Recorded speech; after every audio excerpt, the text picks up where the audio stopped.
Let's open up the discussion to our panel now. In Washington, D.C., we're joined by a former U.S. ambassador to Yemen, Jerry Firestein. In Sana'a, we have pro-Houthi journalist Hussein al-Bukhaiti. In Cairo, Afrah Nasser. She's the editor-in-chief of the Sana'a Review newspaper.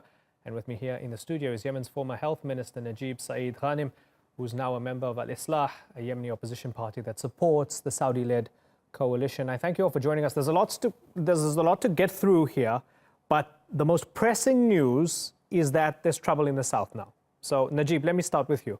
We have the secessionists who now have demands. They took over major sites. There was terrible fighting. We saw the alliance between the Houthis and Saleh collapse. Are Hadi's alliances now collapsing as well? Hopefully not. You don't seem convinced.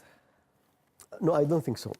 And the good news is now just everything went into settlement, and there is a very strong intervention by the Saudis and also to some extent the Emirates to settle out and also to sort out all diversities, if I can say, between some partners within the umbrella of the legitimate power in Yemen. Also, really, we are very sorry about all these casualties and victims really went during the previous, clashes between the legitimate forces and also the southern activists, led by Idrus al-Zubaydi. Really, this is, what can I just say? It's really avoidable, war. We can avoid this. But Idrus al-Zubaydi, he was saying this is the fault of Hadi's government, saying that there's corruption and no services and so on. And even now, even though they've ceded some of the strategic points back, they still have these demands. The new wild card into all of this is they say we want our own country back again. We want a separate country. So this is not going to go away anytime soon, is it? Within this scenario, within this, very critical situation now, Yemen is suffering. And we can't just say that there is a distinct part who can take all these, responsibility for mistakes. So many partners really playing, and also they are carrying, mutual, responsibility of all this scenario and suffering of the people there. Idrus al-Zubaydi himself, before he was the governor of Aden and just spent 1.5 years, but really there is so many difficulties. Funds is not that enough for people just to cover, to store, at least the minimum, level of services. Okay. But and also Houthis as in the north. So you're saying it was hard for them to do this anyway at a time of war. No, I admit that we have a weak government, and also there is so many mistakes there, and weak, individual representative of the government, and also they just miss so many times, waste so many times. In the legitimate part, yes, I can admit that there are so many mistakes, but also in the other part, also they can carry, reasonable mistakes. Okay, so let's talk to the former ambassador, Jerry Firestein. What we have is Aden being almost a war zone within a war zone, or a civil war within a civil war. How dangerous is the situation, in your opinion? Well, I think it's an extremely unfortunate circumstance that we're in right now. We were in the process, of course, we are in the process of identifying a new special envoy. Ismail old Sheikh Ahmed is going to step down next month. A new envoy will be appointed. There was an opportunity, I think, to try to get the political dialogue back on track and to see whether or not the parties are ready to come back to the table and try to work out an arrangement to end the conflict and begin the process of restoring security, stability, and economic activity to the country. What we have now in Aden is a situation that really raises questions about the credibility of the Hadi government to actually lead the negotiations. We saw in December the collapse, as you mentioned, of the Houthi-Saleh alliance. That has created issues in terms of who speaks for that side of the issue. Now we have these questions. It's good to see that the Saudis and the Emiratis, after some hesitation, have come in now and put their finger very heavily on the scales to tip back towards the legitimate government. That's important, but it's still is going to be a complicating factor for the new special envoy when he tries to meet the parties and get the talks going. Afrah Nasser, is this the last thing that Yemen needs right now? The STC saying we want our old country back?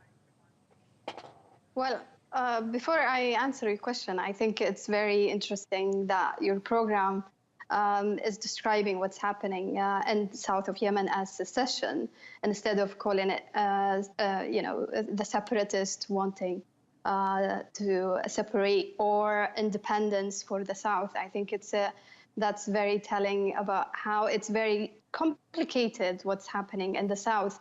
But to be honest, like what's happening right now, it's not a shock to me. It has been in the making, not only since 2007 when the Hirak started in south of Yemen, but honestly since the unification in 1990. Following the unification, which is quite, it's a young unification, young period of the unification, about 20 years old, and what we're seeing that it has failed big time. Mm-hmm. The integration between the north and the south has failed not only as the unfolding events in front of our eyes, but even, in 2011, when the uprising happened, that when it was like a very defining moment for the South to get their independence, or to just not remain in that failing unification. So I think what's happening has been boiling for many, many years and not today. But what is interesting these days is that it is a civil war within a civil war.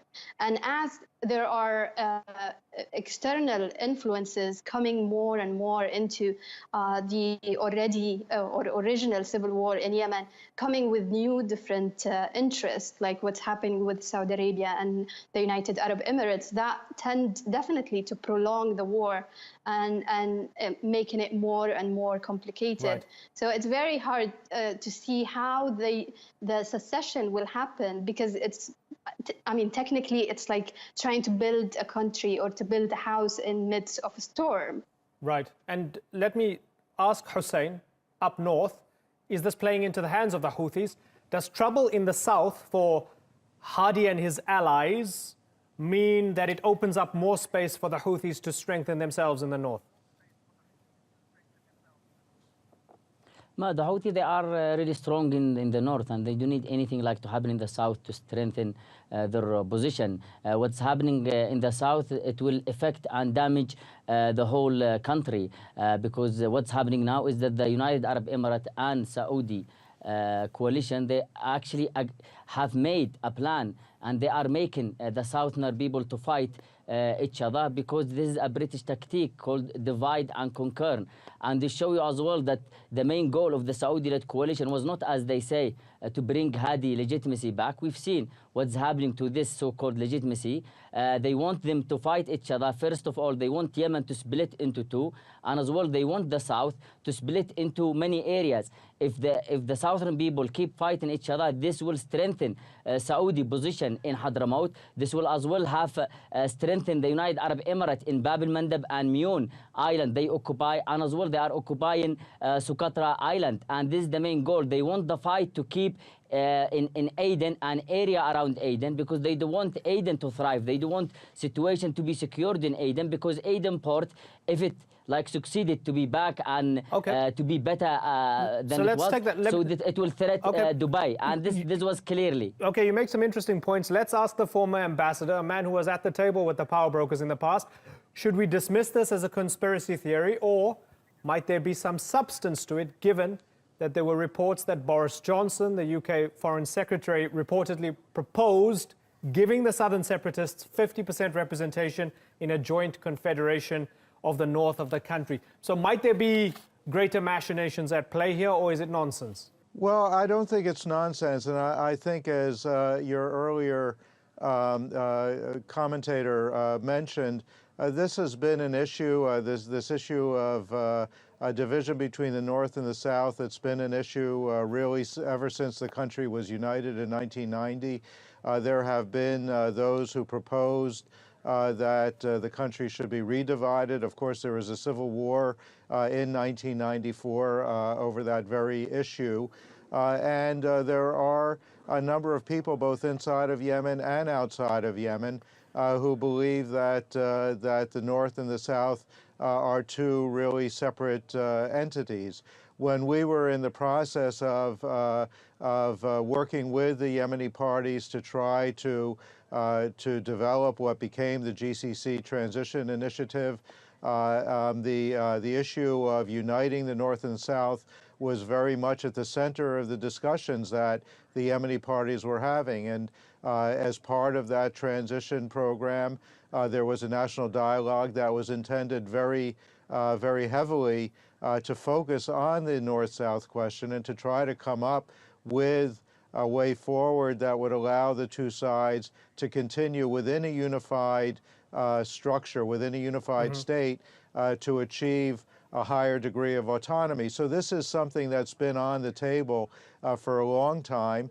And in fact, I think that there's sympathy, certainly in the international community and as well as among Yemeni political leaders, to see that the South should have the ability to take control of major aspects of the economic and social fabric of that part of the country, but to maintain it within a unified Yemen, which is important for the security and stability of Yemen, of the region, and in fact of the world. Right.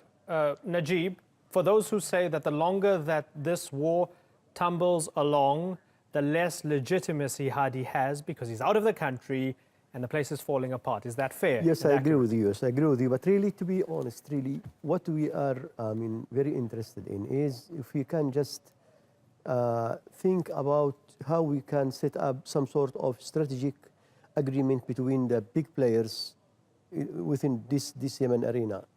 Speaking about Saudis, about the Emirates, and also about the legitimate power in Yemen, and also other partners, if we can expand the interest, expand the benefits, rather than just going deeply. But would you have the Houthis at the table? Yes, providing in just one condition, that they should accept the legitimate power and put out their hands about the heavy weapons and also about controlling the state, infrastructure in Sana'a and elsewhere.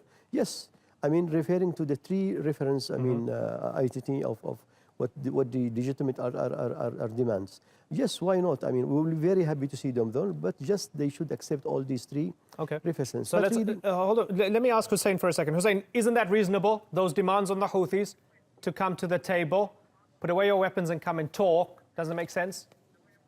Why you asking one party or one group or whatever you call it to drop their weapons and to come to the table?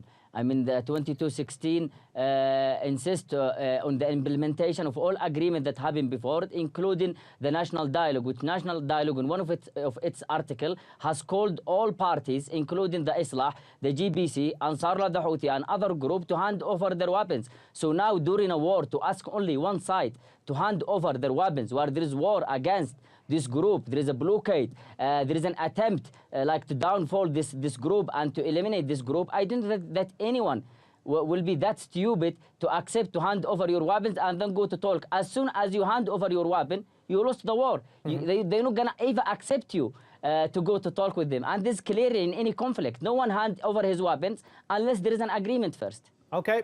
Afrah, let me ask you, we have UNHCR who had to suspend their operations because the port in Aden was blockaded and there was fighting, right? Terrible fighting in Aden. Water supply was cut in a country with cholera. We're hearing from Hussein, they're saying, why would you want to actually stop one side from fighting and then call them to the table? Why doesn't the other side also stop? People don't seem willing to sit at the table for now. But the situation is horrendous and people continue to suffer. How much worse does it have to get, Afrah, before all the power brokers decide that they actually need to talk? For my family in Yemen, for my friends, for a lot of people that I know who are coming from Yemen to Egypt, who I am meeting here, I'm hearing really awful stories. It's like hell, technically. What makes the situation very, very grim is that while you have this huge humanitarian crisis, there are raging war. Like all warring parties are still thirsty for more bloodshed. And that makes it really impossible to see how there is any way out of this. But what is very interesting that right now, what keeping Yemen's united is the war itself. As you can tell, there are divisions between what the Saudis want, what the Emiratis want. They're backing the Iraq. The Iraq statement calls for, their own independence, but at the same time, they're willing to continue fighting the Houthis in the north. It's very kind of confused political position. But what is very clear that all these warring parties are keeping Yemen united because the war is still going. After that, we don't know what will happen. Honestly, I think Abdurrabbu Mansour Hadi is irrelevant to the discussion. He's becoming more of a burden on the coalition more than any useful political leader. So I think what is going to happen in the coming, let's say, weeks or days would be defining and the prospect of the ongoing war. Yeah, so many conflicts within the conflict and no end in sight. It's quite depressing at the moment. Unfortunately, I wish we had some better news coming out of Yemen. We'll be watching it very closely. But for the moment, Afrah Nasser, Ambassador Jerry Firestein, Hussein al-Bukhaiti and Najib Ghanim, I thank you all for joining us here on the Newsmakers.